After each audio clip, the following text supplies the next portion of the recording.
말씀은 신약성경 로마서가 되겠습니다. 로마서 1장 16절부터 17절의 말씀이 됩니다.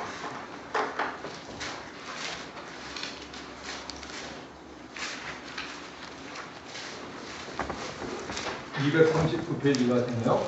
자, 우리 1장 16, 17절 다 같이 읽어보도록 하겠습니다. 시작. 내가 복음을 부끄러워하지 아니하노니 이 복음은 모든 믿는 자에게 구원을 주시는 하나님의 능력이 됨이라. 먼저는 유대인에게요 그리고 헬라인에게니라. 복음에는 하나님의 의가 나타나서 믿음으로 믿음에 이르게 하나니 기록된 바 오직 의인은 믿음으로 말미암아 살리라 함과 같으니라. 아멘. 오늘의 말씀의 제목은 복음을 부끄러워합니까? 입니다. 요즘 대한민국 남자들의 순환시계가 있습니다. 얼마 전에는 결혼하지 말아야 될 남자 타입 10가지에 대해서 나왔습니다. 그 중에 3가지만 보겠습니다.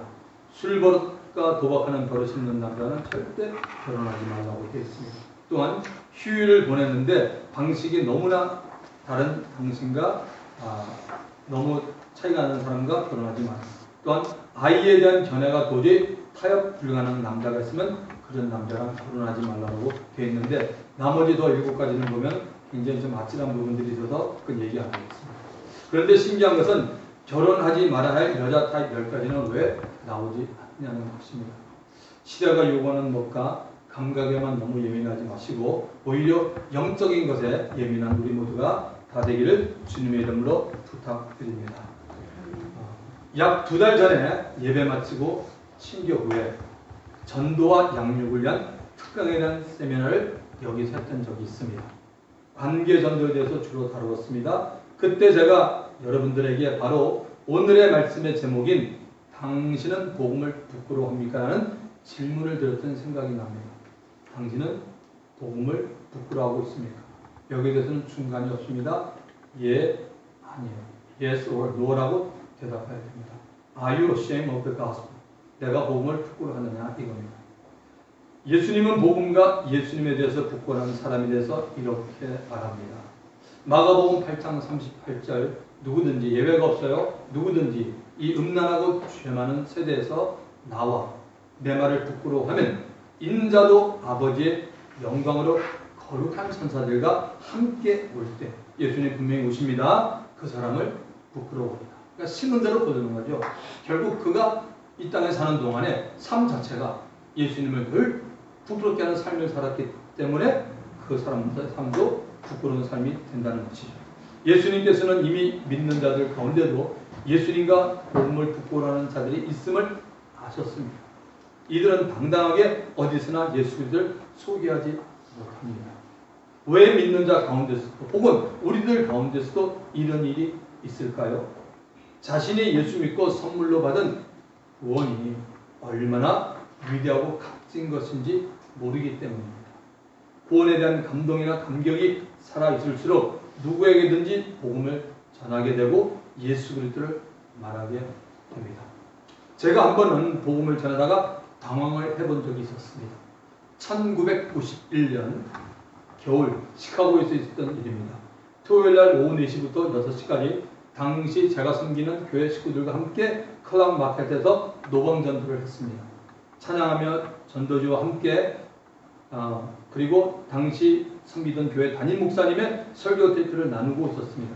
한참 전도를 하고 있는데 부산에서 이곳 시카고로 이민 오신 지 얼마 안 되는 먼 친척벌 되시는 어른이 이곳을 지나가게 되었습니다.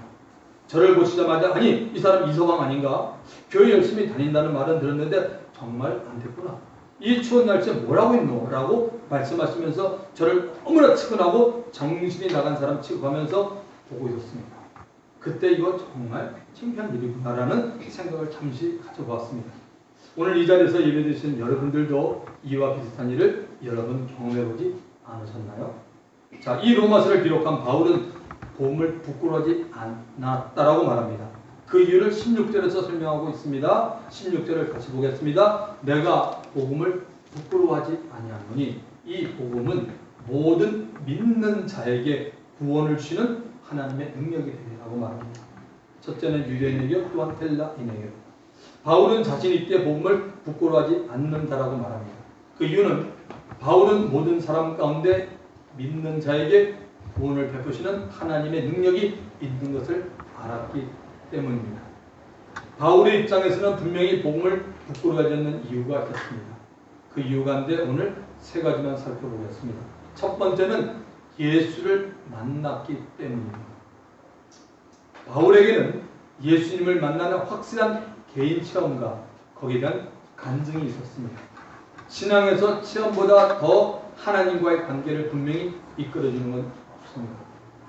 오늘 저도 제 개인적인 체험이었으면 제가 아마 목회자가 되지 않았다고 봅니다. 각 개인이 예수님을 만난 경험을 가지게 되는 것을 신앙의 체험이라고 말합니다. 예수님을 만난 경험이 확실한 자와 그렇지 못한 자와는 열정과 사랑이 너무너무 차이가 납니다. 마치 수박을 먹어보고 수박에 대해서 설명한 것과 먹지 않고 이론으로 수박에 대해서 설명하는 것과 비슷하지요. 이론만 가지고 설명하는 교회는 듣는 사람에게 효과적인 전달이 되지 않습니다. 어릴 때부터 예수를 믿은 사람 가운데서도 체험이 있는 자가 있는가 하면 별 체험 없이 예수를 잘 믿고 있는 사람들도 있습니다.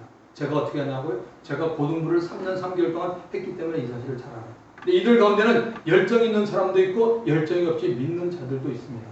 모태 신앙의 사람들도 여기에 속한다고 봅니다. 늦게 예수를 믿은 자들 가운데는 많은 분들이 신앙의 체험이 있는 자들이 많습니다. 이들에게는 열정이 있고 예수님 사랑이 많이 나타나고 있습니다. 물론 체험만 중요시하고 말씀을 등한히 하는 것은 좋지 못합니다. 체험이 있으면 곧바로 하나님의 말씀을 읽고 붙드는 일에 열정을 쏟아놓아야 합니다. 사도행전에는 바울이 다메섹에서 부활의 예수님을 만난 것에 대해서 3번 말하고 있습니다. 제일 처음은 사도행전 9장 1절부터 18절에 바울이 다메섹에서 가진 영적인 체험입니다. 바울은 예수를 믿기 전 구약의 말씀을 알고 있었지만 영적으로 보지 못했습니다. 바울은 누구보다도 율법 지키는 것을 좋아했고 그 일에 지나칠 정도로 열심과 관심을 쏟아붓고 있는 자입니다. 바울은 아주 논리 정연한 사람이었습니다. 이러한 바울이 예수를 믿으려면 바울에게는 영적 체험이 꼭 필요함을 하나님께서 아셨습니다. 그래서 바울이 일행들과 다메섹에 사는 예수 믿는 자를 세포하는 길을 하나님은 디데이로 정하여 놓았습니다. 바울은 다메섹 길에서 너무나 신기한 체험을 했고 부활의 예수를 만남으로써 그의 일생에 대변화가 오였습니다. 그 가운데 하나를 봅니다. 다 같이 사도행전 9장 12절을 가봅시다. 저가 아나니아라는 사람이 들어와서 자기에게 안수하여 다시 보게 하는 것을 보았느니라 하시거늘. 다메섹에서 예수님을 만난 바울은 눈은 떴으나 보지 못하는 소경의 신자가 되어 집가에 살고 있는 유다 집에서 기도를 하고 있었습니다. 기도 가운데 아나니아라는 사람이 자기에게 와서 안수하고 그 후 눈이 띄어져 보게 됨을 본 것입니다. 아직 일어나지 않고 있는 일에 대해서 기도 가운데 환상을 통해 보게 된 것입니다. 바울이 보고 있는 환상을 주신 분은 예수님이십니다. 이제 바울이 기도 가운데 본 환상이 어떻게 이루어지나 보겠습니다. 예수님이 아나니아에게 기도하고 있는 바울에게 찾아가라고 지시합니다. 예수님의 지시를 받고 아나니아가 바울이 머무는 곳에 갔습니다. 사도행전 9장 17절은 이렇게 말합니다. 아나니아가 떠나 그 집에 들어가서 그에게 안수하여 가로되 형제 사울아 죽은 네가 오는 길에서 나타나시던 예수께서 나를 보내어 너로 다시 보게 하시고 성령으로 충만하시게 하신다 하니. 바울이 처음 예수를 만날 때 영적 체험은 바울에게는 평생 잊을 수 없는 일이 되었습니다. 그 후에 바울은 이 체험을 2번 더 사용하는데 사도행전 22장에 나옵니다. 루시아라는 이름을 가진 천부장 앞과 유대 백성들 앞에서 왜 바울 자신이 나사렛 예수를 전하게 되는 사명을 받았는지 설명할 때 그때 자신에게 일어났던 다메섹 즉 사도행전 영적 체험 첫 번째 영적인 체험을 증거합니다. 그 후에 바울은 한 번 더 말합니다. 사도행전 26장에 나오는데 그때는 아그리파 왕과 총독 베스도 앞에서 예수님이 바울을 만나준 다메섹 길에서 영적인 체험에 대해서 말합니다. 그래서 바울은 분명히 자신이 예수를 만난 정확한 체험이 있기 때문에 복음 전한 일을 부끄러워하지 않았다는 것입니다. 두 번째는 누구든지 복음을 통해서만 구원을 받을 수 있음을 알았기 때문입니다. 바울이 복음을 부끄러워하지 않는 두 번째 이유는 누구든지 예수를 믿어야만 구원을 받을 수 있음을 알았기 때문입니다. 죄인인 인류를 구원하기 위해서 하나님께서 정하신 방법은 하나님입니다. 하나님의 아들 예수 그리스도를 통해서만 가능한 유일한 길입니다. 성경은 요한복음 14장 6절에 말합니다. 예수께서 이르시되 내가 길이요 진리요 생명이니 나로 말미암지 않고는 아버지께 올 자가 없다라고 말하고 있습니다. Jesus answered, I'm the way and the truth and the life. No one comes to the Father except through me. 분명히 말하고 있습니다. 그리고 사도행전 4장 12절에는 다른 이로서는 구원을 얻을 수 없나니 천하 인간에 구원을 얻을 만한 다른 이름을 우리에게 주니 없음이라고 분명히 말합니다. 이 말씀을 개역개정은 다른 이로서는 구원을 받을 수 없나니 천하 사람 중에 구원을 받을 만한 다른 이름을 우리에게 주니 없습니다. 아멘. 여러분 요즘 지금 우리 마지막 말세에 살고 있습니다. 요즘 이상하게 바라는 사람도 있습니다. 현혹되지 마시기 바랍니다. 예수 외에는 구원이 없습니다. 예수 외에는 절대 구원이 없습니다. 구약을 펴놓고 성경 어디에는 예수 외에는 구원이 없습니다. 사람들이 얘기하는 하나님이 사랑이 하나님이니까 하나님이 꼭 예수 믿어 구원을 주겠느냐. 다른 종교도 구원이 있고 불교도 구원이 있고 어디에도 있다는 거 절대 말하지 마십시오. 성경은 그렇게 말한 적이 없습니다. 왜 쓸데없이 사람의 말에 유혹됩니까? 요즘 그런 때가 너무 많습니다. 인터넷을 찾아보십시오. 별 얘기를 다 합니다. 여러분 믿음 지키셔야 됩니다. 여러분이 당당하게 혹시 여러분 가운데는 좀 내가 좀 선해서 내가 딴 사람에 비해서 난 착한 일을 많이 하지 그래서 내가 구원받은 것이 아니라는 생각이 0.1%면 그건 굉장히 위험한 생각입니다. 그 사람은 그런 면에 귀를 기울입니다. 그거 아닙니다. 성경을 보십시오. 그렇게 말하고 있지 않습니다. 예수 그리스도와 그의 이름을 알리는 복음만이 모든 사람에게 좋은 소식입니다. 그러므로 우리 모두는 복음을 분명히 알고 복음을 전할 뿐만 아니라 설명을 할 수 있게 되기를 주 이름으로 축원드립니다. 세 번째는 바울은 육체의 죽음 후에 안 죽을 사람이 어디 있어요? 육체의 죽음 후에 영원히 존재하는 세계가 있음을 알았기 때문입니다. 바울이 복음을 부끄러워하지 않은 세 번째 이유는 눈에 보이는 육체의 죽음이 끝이 아니고 그 후에 영원히 살아야 하는 영적인 세계가 있음을 알았기 때문입니다. 영적인 세계에서 하나님 아버지께서는 두 장소를 이미 만들어 놓았습니다. 아버지의 집인 하나님 나라 천국이 있고 하나님을 대적한 마귀와 그의 악한 영들을 가할 지옥이라는 장소를 만들어 놓았습니다. 마태복음 25장 41절 또 왼편에 있는 자들에게 이르시되 저주를 받은 자 나를 떠나 마귀와 그 사자들을 위하여 예비된입니다. 예비할 것이 아니라 예비된 영원한 불에 들어가라고 말하고 있습니다. 마귀는 자기가 할 마지막 장소를 이미 알고 있습니다. 그래서 하나님의 형상과 모형을 따라 지음을 받은 사람들을 예수 믿지 못하게 해서 어둠과 고통과 타는 불로 가득 찬 지옥으로 들어가기를 원하고 있는 것입니다. 요한복음 5장 29절은 말합니다. 선한 일을 행한 자는 생명의 부활로 악한 일을 행한 자는 심판의 부활로 나오리라. 히브리서 9장 27절은 말합니다. 한 번 죽는 것은 사람에게 정해진 것이요 그 후에는 심판이 있다는 말씀을 기억해야 됩니다. 누구나 다 이 세상에 태어났으면 반드시 하나님 앞에 서서 심판을 받게 됩니다. 예수를 믿는 하나님의 자녀들은 예수님 때문에 천국에 갈 것이 이 세상에서 예수를 영접하는 순간 결정이 되었습니다. 그러므로 천국에 들어가서 받는 상급에 대한 심판만 있습니다. 주님의 영광을 위해서 이 세상 사는 동안에 한 일이 없다면 그분은 상급은 기대하지 말아야 합니다. 이제 로마서 1장 17절을 보겠습니다. 복음에는 하나님의 의가 나타나서 믿음으로 믿음에 이르게 하나니 기록된 바 오직 의인은 믿음으로 말미암아 살리라 함과 같습니다. 로마서 전체에서 가장 중요한 한 구절을 말한다면 바로 이 구절입니다. 로마서가 여러분 16장까지 있는데 가장 중요한 구절을 말하면 로마서 1장 17절이 가장 중요한 말씀입니다. 믿음으로 의롭다 생음을 받는 것을 이신승이라고 말합니다. 복음에는 하나님의 의로움이 나타나는데 이 하나님의 의로움은 믿음을 통해서만 얻을 수 있는 것입니다. 이 구조를 읽고 변화받은 많은 인물들이 있습니다. 그 가운데 1500년경에 살았던 마틴 루터라는 사람을 보겠습니다. 어느 여름날 변호사 한 사람이 터벅터벅 시골길을 걷고 있었습니다. 그런데 갑자기 먹구름이 몰려드니 소낙비가 퍼부어졌고 천둥과 번개가 막 내리치기 시작합니다. 그 변호사는 뾰랑간 강력한 번개 맞아 바닥에 쓰러집니다. 그는 일어나려고 애쓰며 성 안나여 저를 구해주소서. 저를 구해주시면 제가 수도사가 되겠습니다라고 신음하면서 그는 소원을 합니다. 그 변호사는 자기가 약속한 대로 수도사가 되었지만 수도원에 있을 때나 그렇지 않을 때나 늘 죄책감에 시달립니다.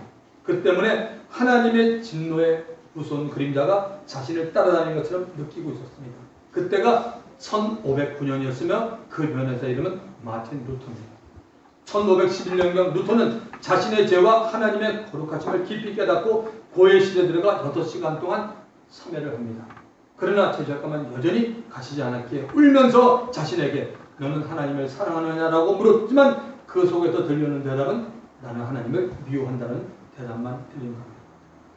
수도원장은 그를 비텐베르크 대학으로 보내 공부를 시킵니다. 하지만 아무리 공부에 집중해 보아도 마음 한구석에는 느껴지는 격동은 좀처럼 사라지지 않고 있습니다.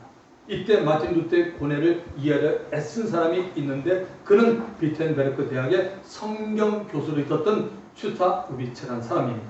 슈타 우비츠는 부패한 교회 너머에 있는 그 무엇인가를 꿰뚫어본 노년의 신비스러운 사람이었습니다. 슈타 우비츠는 마틴이 성경을 더 깊이 연구하면 마음의 평화를 얻을 수 있을 것이라고 생각합니다. 그래서 어느 날 배나무 아래서 제자와 나란히 앉아 자신이 결심한 바를 알려줍니다. 그를 후계자로 삼고 비텐베르크 대학에서 성경을 가르칠 기회도 주겠다는 것입니다. 마틴 루터를 끈질게 괴롭히는 질문이 한 가지가 있습니다. 그것은 어떻게 의롭지 못한 인간이 의로우신 하나님을 기쁘시게 할 수 있냐는 그런 질문이었습니다. 루터는 해답을 찾기 위해 성경을 탐독했지만 오히려 하나님의 의라는 말씀을 대할 때마다 심한 고통을 느낍니다.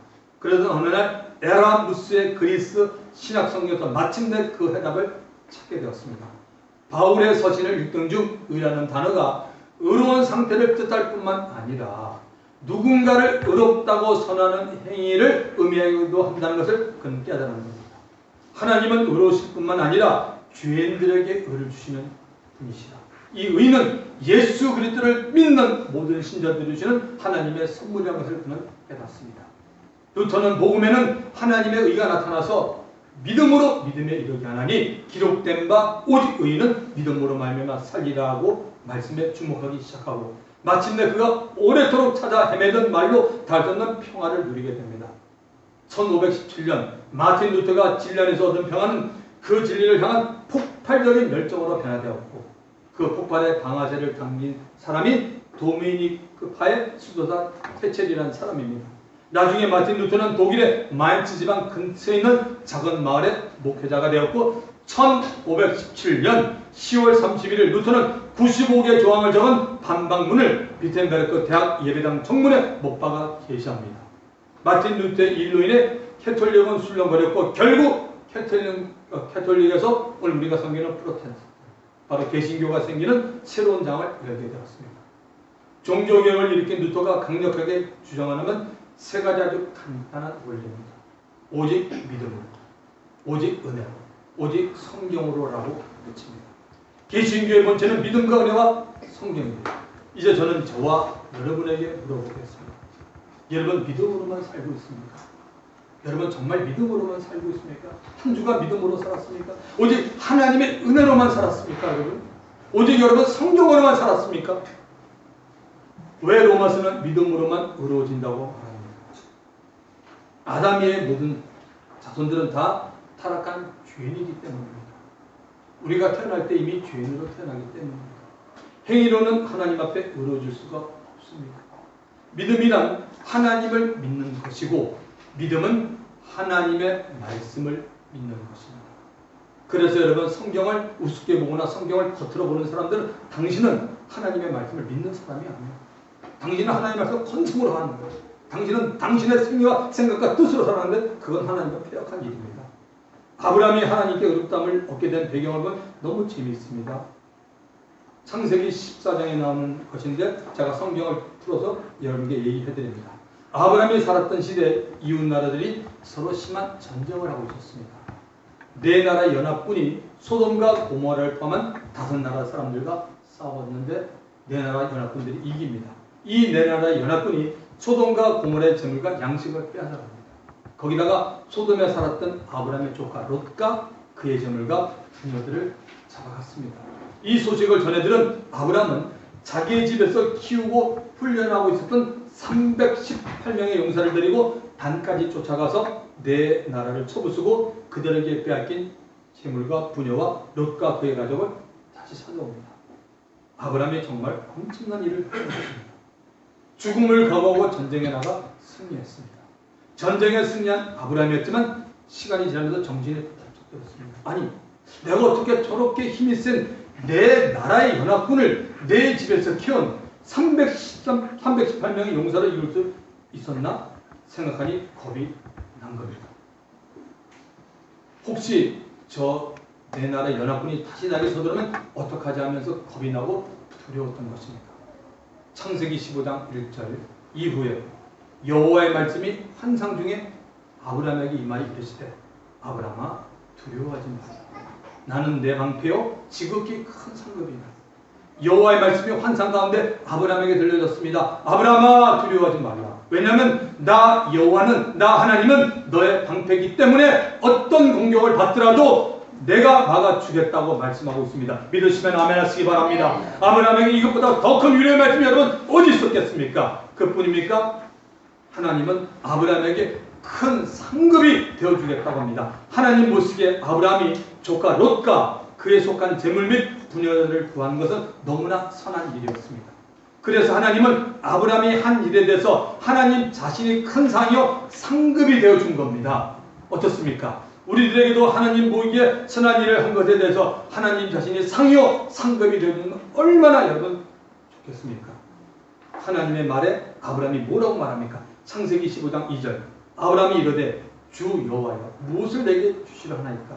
나는 자식이 없사오니 나의 상속자는 이 다메섹 사람 엘리에셀이니라. 자식이 없었던 아브라함은 하나님이 주겠다는 상급도 그렇게 기쁘지가 않았습니다. 노년인데 자식이 없었던 아브라함으로서는 하나님이 주는 상급을 자신의 종으로 지내고 있는 엘리에셀이 받을 것이라고 생각하기 때문에 기쁘지가 않았던 겁니다. 다시 아브라함이 말합니다. 창세기 15장 3절 아브라함이 또 이르되 주께서 내게 씨를 주지 아니하셨으니 내 집에서 길린 자가 내 상속자가 될 것입니다. 하나님이 이전에 아브라함에게 너를 통해서 큰 민족을 이룬다고 창세기 12장에서 약속을 해놓았습니다. 그 말 속에는 분명히 아브라함을 통해서 자식이 태어난다는 것입니다. 하나님이 아브라함에게 약속을 했는데도 시간이 점점 흘러가고 아브라함의 나이가 많아지자 아브라함은 자기 집에서 지내고 있던 엘리에셀이 아브라함에 있어서 자식과 같다고 생각했던 겁니다. 이 아브라함에게 하나님 말씀이 임합니다. 창세기 15장 4절 여호와의 말씀이 그에게 임하여 이르시되 그 사람이 네 상속자가 아니라 네 몸에서 날짜가 내 상속자가 되리라 하시고 하나님의 약속을 아브라함을 통해서 이루는 것은 아브라함이 아니고 누구예요? 하나님이십니다. 하나님은 아브라함의 몸에서 날짜가 아브라함의 상속자라고 분명히 말씀했습니다. 그리고 아주 특이한 일을 당합니다. 창세기 15장 5절 그를 이끌고 밖으로 나가 이르시되 하늘을 우러러 못배를 셀 수 있나 보라. 또 그에게 이르시되 네 자손이 이와 같으리라. 아브라함을 데리고 밖으로 나가서 하늘을 쳐다보게 합니다. 그리고 밤하늘에 깔려있는 수많은 별을 보라고 하면서 아브라함아 너 한번 세어보라고 말합니다. 여러분은 언제 밤하늘에 수많은 별들을 세어본 적이 있습니까? 서울보다는 시골의 밤하늘에 더 많은 별이 있겠죠. 공해가 심하지 않은 곳에는 더 많은 별들이 잘 보입니다.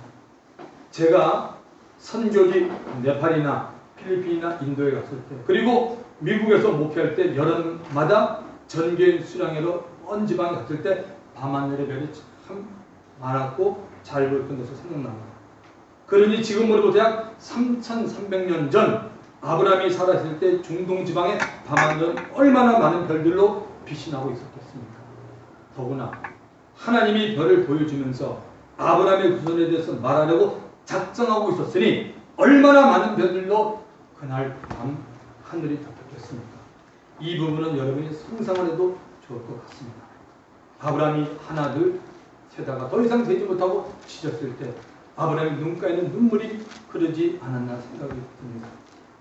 후손이 번창한 것을 믿지 못하고 있는 아브라함을 위해서 하나님께서 아브라함에게 밤 하늘의 별을 세우라고 하시는 것입니다. 아브라함이 하나 둘 셋 계속 세워나갈 때 하나님 자신도 아브라함과 같이 하나 둘 셋 하면서 아브라함의 수를 세는 박자에 맞춰서 수를 셌다고 저 개인은 생각이 듭니다. 이것이 바로 한 영혼을 천하보다 더 사랑하시는 하나님의 사랑과 관심이 아니겠습니까? 밤하늘이 반짝반짝 빛나는 영롱한 밤이었지만 그 배를 다 셀 수가 없었습니다. 너무나 많아서 셀 수가 없었습니다. 아직 자식이 없는 아브라함, 그의 후손이 곧 셀 수 없을 정도로 많음을 알려주는 밤하늘의 사건이었습니다. 이제 그 다음 절이 궁금합니다. 아브라함이 어떤 행동과 생각을 가질까요? 창세기 15장 6절. 아브라함이 여호와를 믿으니 여호와께서 이를 그의 의로 여기시고. 아브라함은 하나님이 언약한 아브라함의 후손이 번창할 것이라는 약속을 믿었습니다. 이 말은 아브라함이 여호와 하나님을 믿었다는 것입니다. 그러자 하나님은 아브라함은 의롭다라고 했습니다. 아브라함 자신의 행위나 공로로 이루어진 것이 아닙니다. 하나님을 믿었기에 그 믿음에 대한 하나님의 의를 주신 것이요 의를 입은 겁니다. 믿으시면 아멘 하시기 바랍니다. 아브라함은 믿음으로 의롭다함을 받은 최초의 사람이 된 것입니다. 그래서 아브라함을 믿음의 조상이라고 부르는 것입니다. 말씀을 마칩니다. 바울처럼 복음을 부끄러워하지 않는 저와 여러분이 되시기 축원합니다. 그러기 위해서는 복음을 부끄러워하지 않는 분명한 이유를 가지고 살아야 합니다. 바울은 분명한 이유를 가지고 살며 복음을 전했습니다. 첫째, 그는 예수를 만났기 때문이라고 말합니다. 두 번째, 사람은 누구든지 복음을 통해서만 구원을 받을 수 있음을 그가 알았기 때문입니다. 여러분도 저와 각자가 알아야 되는 겁니다. 그 다음에 사람은 누구나 육체의 죽음을 맞이한 후 지옥의 밤을 알았기 때문입니다. 예수 믿지 않는 다 멸망을 그가 알았기 때문입니다. 오직 믿음으로, 오직 은혜로, 오직 성경으로 이 시대에 영향력을 줄 수 있는 우리 모두가 다 되기를 주 이름으로 축원을 드립니다. 오늘 성령께서 우리 각자를 주신 말씀이 뭡니까? 그 말씀 붙잡고 주님 한번 부르고 통성이 갑니다. 주여!